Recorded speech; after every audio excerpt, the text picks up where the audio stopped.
praktis lagi ya. Nah, teman-teman, di journey sebelumnya masih ingat tidak?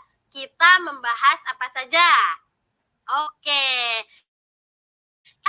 Jadi, kita membahas tentang bagian struktural penyusun suatu sel, yaitu ada membran sel dan juga ada sitoplasma.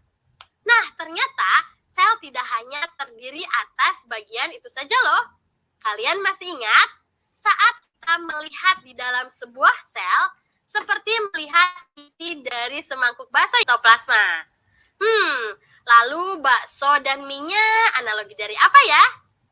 Nah, kalau di sel, bakso dan mie-nya itu adalah analogi dari organel.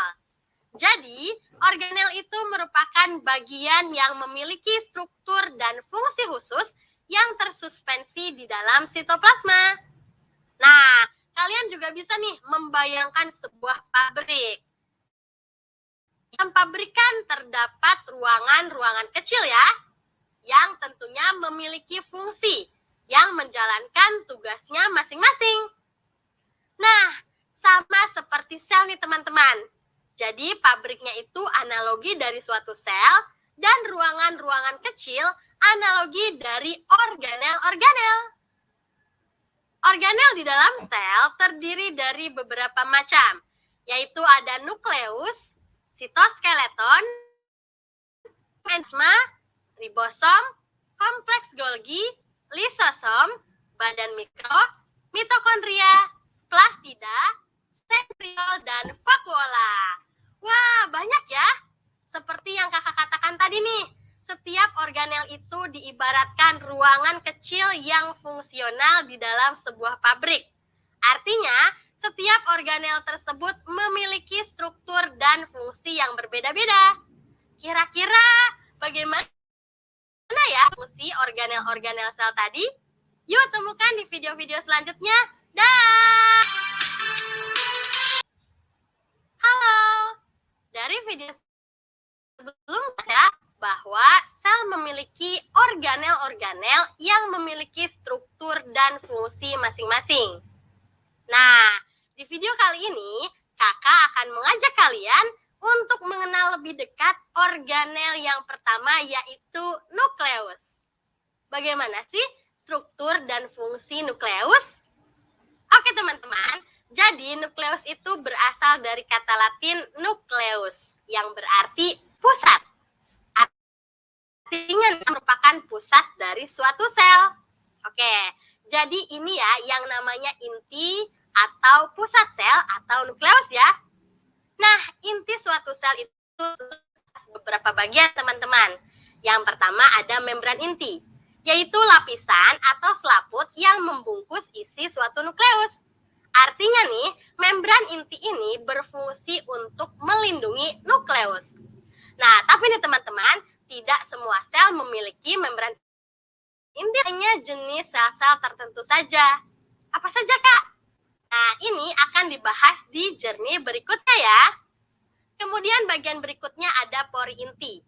Membran inti memiliki lubang yang disebut dengan pori inti, yang membantu dalam membangun komunikasi antara nukleus dan sitoplasma.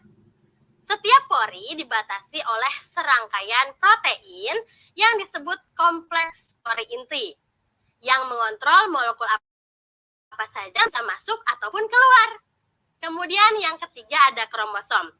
Nah, kromosom di dalam inti ini berada dalam bentuk benang-benang kromatin yang tersusun atas gulungan DNA oleh protein histon. Kromatin berada di dalam nukleoplasma atau cairan inti.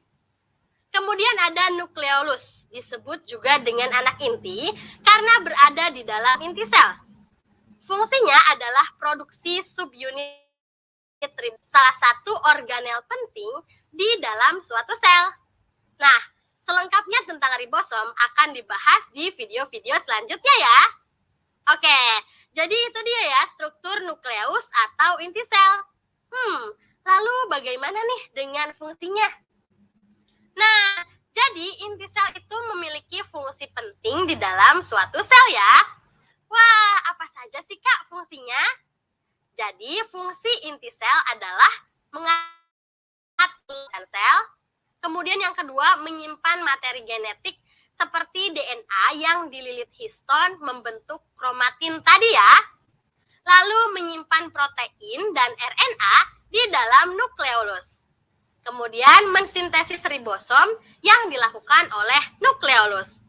Serta berperan di dalam pembelahan sel. Kenapa? Karena terdapatnya kromatin di dalam nukleoplasma.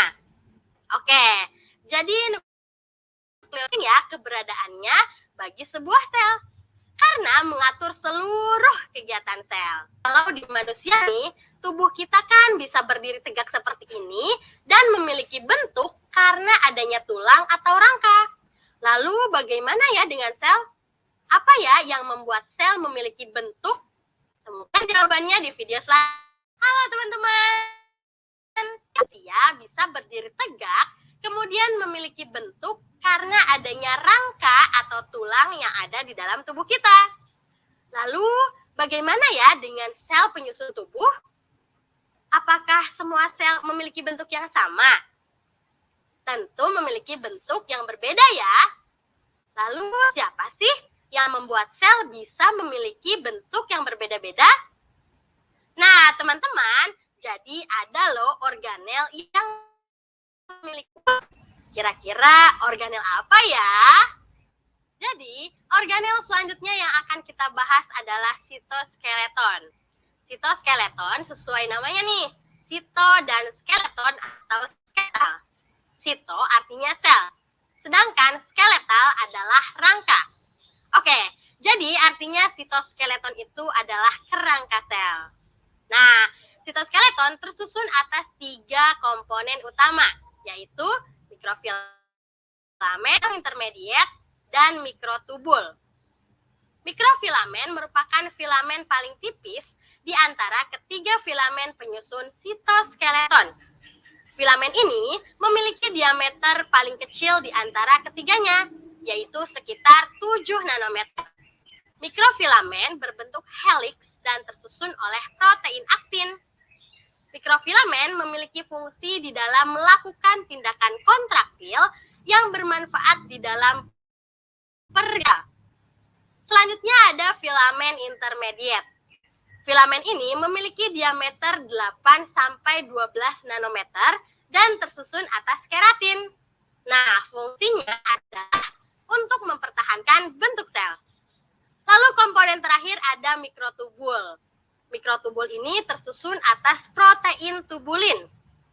Mikrotubul memiliki diameter paling besar di antara yang lainnya, yaitu 25 nanometer. Fungsinya adalah membentuk organel lain, yaitu sentriol, serta membentuk silia, yaitu alat gerak pada beberapa organisme. Nah, itu dia komponen penyusun sitoskeleton. Lalu bagaimana nih dengan fungsinya? Oke, jadi fungsi sitoskeleton adalah pertama, menentukan dan memelihara bentuk suatu sel. Kemudian, bertanggung jawab di dalam pergerakan sel, struktur khusus seperti silia serta flagel, dan berperan di dalam pembelahan sel. Nah, jadi sekarang kita tahu ya, yang memberi bentuk suatu sel adalah sitoskeleton. Sitoskeleton ini tersusun atas 3 komponen utama, yaitu mikrofilamen, filamen intermediate, dan mikrotubul. Selain nukleus dan sitoskeleton, organel apa lagi ya yang ada di video selanjutnya ya?